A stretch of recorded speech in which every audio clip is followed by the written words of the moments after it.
What if an entire family disappeared from their home? Just a quiet house in the English countryside where time simply stopped. Plates still on the table, TV on, front door locked from the inside. But no one ever found again. This is the true story of the Rosehill family, whose 1983 disappearance left behind one of the most disturbing mysteries in British history. They never left the house, but they were never seen again. Rosehill Cottage sat on the edge of Darnley Moor in North Yorkshire, a wind-beaten rural area with narrow lanes, sheep fields, and just enough distance between houses to ensure isolation. George Rosehill was a retired train conductor. His wife Margaret taught piano lessons. They had 2 children, Daniel aged 12 and Alice 9. On the evening of October 14, 1983, a neighbor reported seeing George burning something in a barrel near the edge of his property. He waved briefly but seemed distracted. That was the last known sighting of any member of the Rosehill family. By October 17th, 3 days later, the postman raised an alarm. Mail was piling up, the curtains hadn't been drawn for days, and the family car was still in the driveway. When police arrived, they found the house locked from the inside. The interior was untouched. Margaret's knitting rested neatly on the armrest of her chair. Alice's half-finished school project lay open on the kitchen table. A casserole sat rotting in the oven, untouched. There was no sign of forced entry, no signs of struggle, but no Rosehills. Cadaver dogs found nothing. The cellar was dry and empty. The attic cleared decades ago. Even the garden was dug up on suspicion, nothing. Then came the discovery of a single footprint in the upstairs hallway. It was made in fine ash like from a fire, but there had been no fire upstairs. Only George had been seen near flames, and that was outside. The entire upstairs felt strange. Like the air was heavier, investigators described it as dead air. No scent, no movement, no wind through the cracked window, just stillness. In the days following, rumors began to spread that George had been acting paranoid for weeks. He'd started drawing thick curtains by mid-afternoon. Margaret had canceled all piano lessons, telling students she was feeling watched.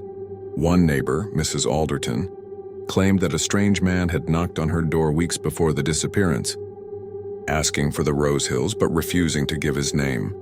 She remembered one thing clearly: his eyes. Too wide, too still. What deepened the mystery even more was a journal police found in Daniel's room. In it, the 12-year-old had drawn strange stick figures in rows, all standing around the house. The caption read, "They come at night and stand in the field. We hear them when we sleep." Another page read, "Dad said not to look at them, but Alice did. She screamed." Police dismissed it as childish imagination, but the back pages had odd ink smudges like soot and symbols. Not letters, symbols, circles within circles. None matched any known alphabet. A week later, the case went cold. But in 1987, 4 years after the family vanished, 2 hikers in the moorland about 11 miles north found something, buried shallow beneath a hawthorn tree. A tin lunchbox.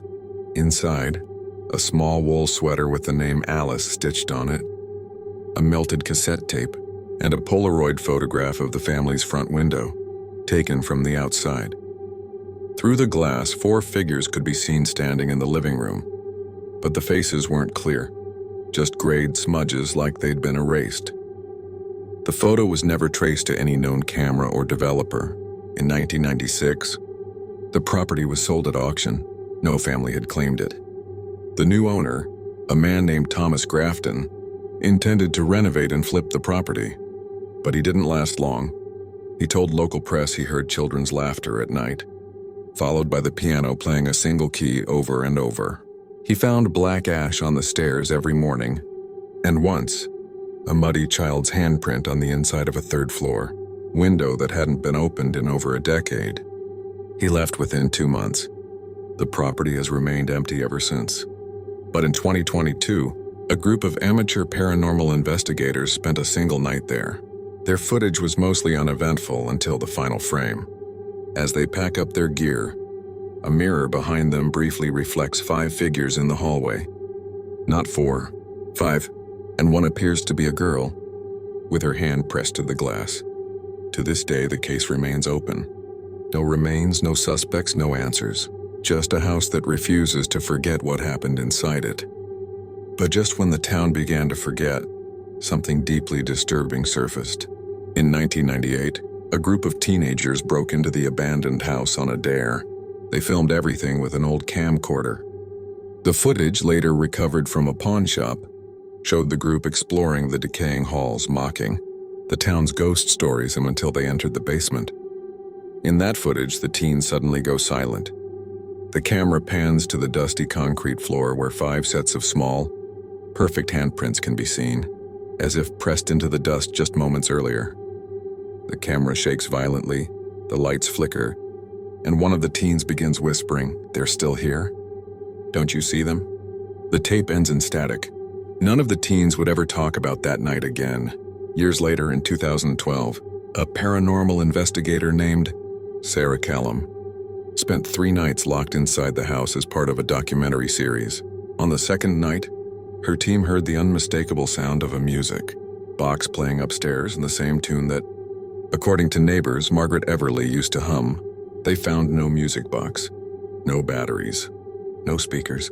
Sarah reportedly woke up at 3:11 a.m. to find muddy footprints leading from the front door to the edge of her bed.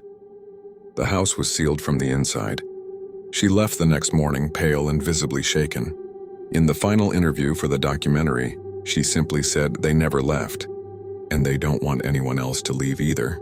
As recently as 2020, a new family attempted to renovate the Everly home. Within a week, the father began suffering from night terrors and nosebleeds. His daughter claimed to see a family in old clothes, watching her from the corners of her room. They fled without taking their belongings. The contractor hired to finish the job quit midway, saying only, "The walls, they whisper." Locals now refer to the place as the house that holds. It's no longer just a legend. It's avoided, feared, and worst of all, it's never truly empty. What do you think happened to the Everly family? Were they victims of something unspeakable? Or did they become part of something much older and darker than we understand? Subscribe for more true horror stories from the forgotten corners of Britain, because some stories don't end, they echo forever.